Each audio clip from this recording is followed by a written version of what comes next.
예.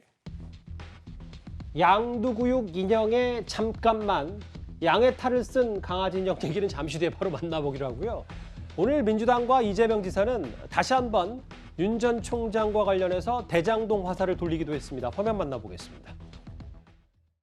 천공 스님이나 무슨 침을 놓으시는 그런 분들 옆에 놓고 향후에 부동산 경기가 어떻게 될 것 같으냐 이런 조언을 받았으면 달라질 수도 있었겠지요. 제가 그 정도 됐으면은 대한민국 돈 다 벌었을 겁니다. 아까 천공 스님 말씀하셨는데 정말 그렇게 하고 싶어요.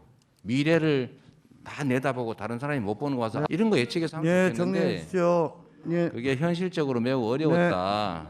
그 말씀 드립니다. 지난번에는 유동규 전 본부장 측근이 맞다면 구속되면 측근이로 밝혀지면 사퇴할 것이냐 할 때 윤 전 총장과 손준성 검사 고발 사주 의혹 얘기를 맞받아쳤거든요. 이번에는 대장동 되치기 아니냐.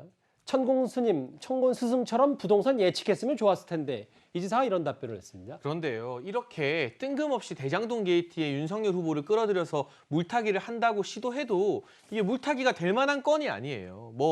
어떤 대단한 예측력이나 예지력이 필요해야만 부동산 가격이 뛰고 대장동 이 남판교 개발 사업이 실패하지 않고 성공할 거라고 알 수 있는 게 아니거든요. 비슷한 시기에 누가 봐도 남판교 대장동보다 소위 사업성이 조금 떨어진다고 평가받았던 용인 수지에서 분양했을 때 경쟁률이 7.17대 1이었고요. 동탄 신도시에서 분양 경쟁률이 무려 62.9대 1이었습니다. 그런데 물론 각 지역 고유의 장점이 있습니다만 동탄에서 지금 60대 1이 넘는 경쟁률이 나왔는데 남판교 그 가장 뜨거운 지역인 대장동에서 이것보다 낮은 결과가 나올 거라고 예상하는 사람이 누가 있겠습니까?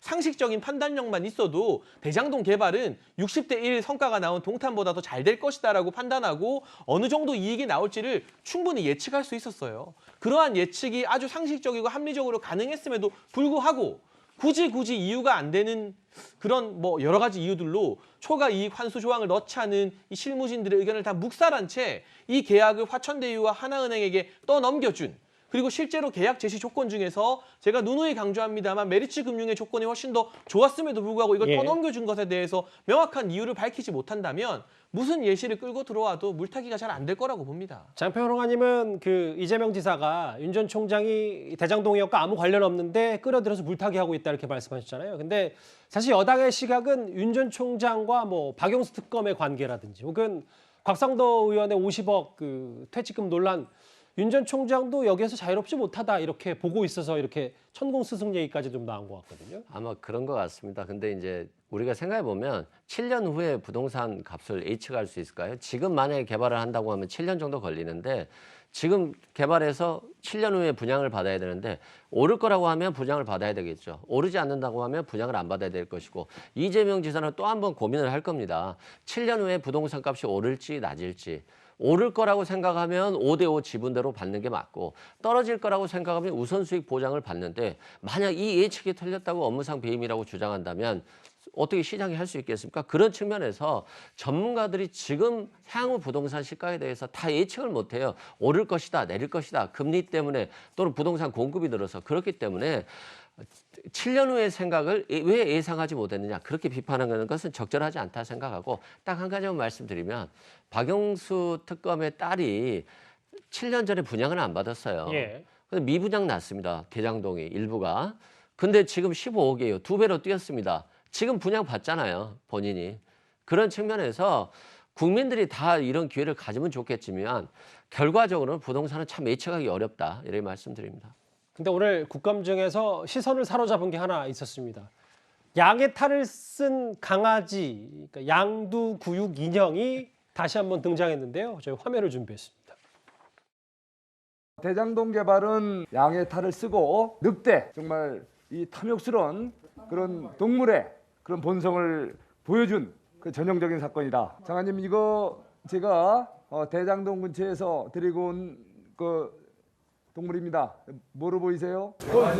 잘 안 보이시죠? 양의 탈을 쓴 불독입니다. 증인님, 잠깐만요. 이번에 여당 대통령 마이크 빼세요.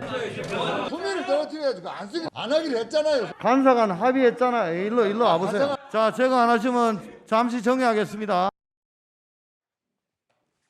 송석준 의원 입장에서는 이재명 지사가 겉과 속이 저렇게 다르다. 그래서 양의 탈을 쓴 강아지 인형을 가져 나왔다가 결국은 나중에 좀 정해 있다가 다시 화면에 등장했을 때는 저 인형 치우고 다시 질의를 했거든요. 어떻게 보셨습니까? 뭐 국감에 한 번씩 그 인형이나 이런 게 뭐 실제로는 뭐 실제 동물들을 데려오기도 하는데 그런 저 해프닝이 있긴 하죠. 양의 탈을 쓴 이제 불독을 가져왔는데 뭐 양두구육이란 말도 있지만 원래는 이제 양의 탈을 쓴 늑대죠.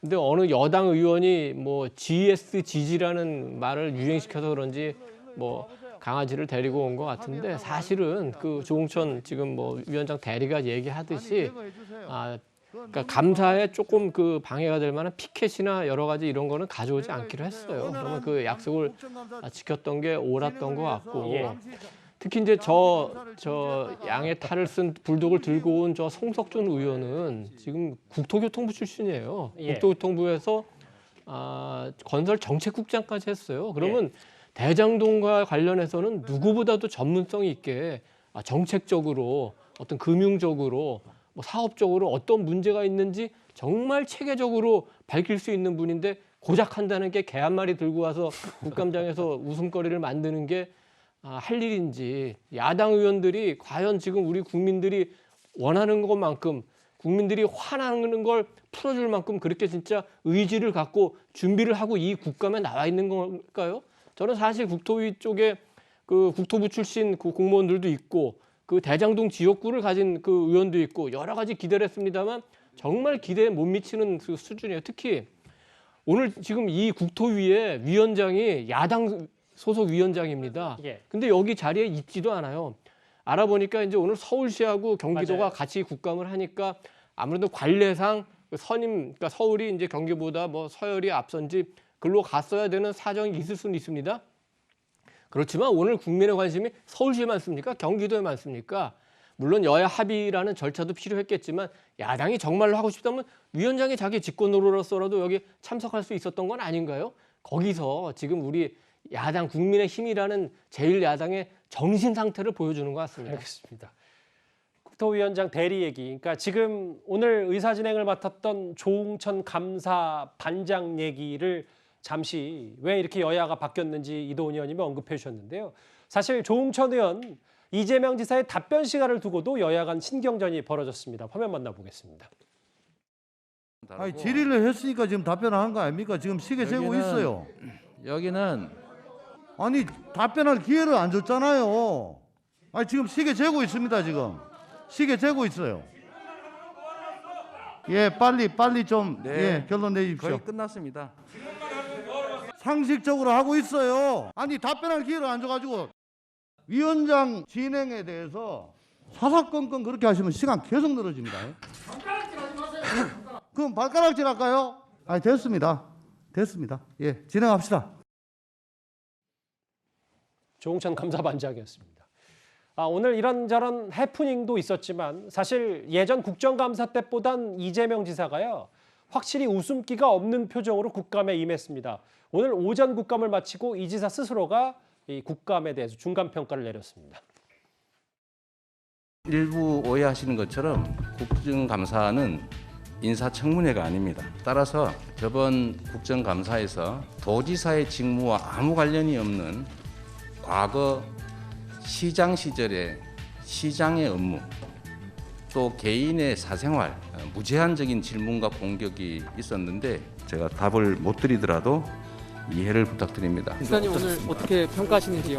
대장동과 관련해서는 첫날 질의보다 좀 뭐랄까요? 기대치 이하라고나 할까? 오히려 소리 지르는 게 많은 걸로 봐서는 하실 말씀이 정당성이 없어서 그러신 게 아닌가.